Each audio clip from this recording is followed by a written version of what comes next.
வைத்திருக்கின்றார்கள்.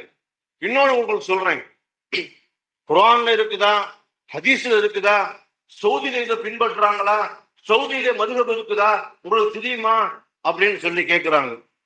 நான் கேட்கிறேன், சவுதியா நமக்கு மார்க்கம்? சவுதி சொல்லிக் கொடுத்ததை பின்பற்றணும்னு சொல்லி குர்ஆன் சொல்லிச்சா? ஹதீஸ்ல சொல்லப்பட்டிருக்குதா?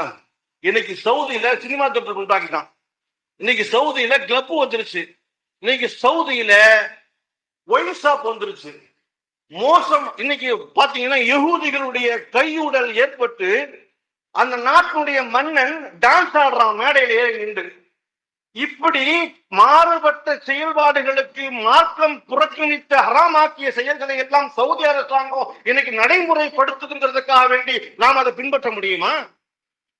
சவுதி சவுதி என்பதாக நாம் இன்னைக்கு இன்னைக்கு அதை சொல்றதை எல்லாம் விட்டுட்டாங்க. எப்ப சமீப காலமா சவுதின்னு சொல்றதை விட்டுட்டாங்க.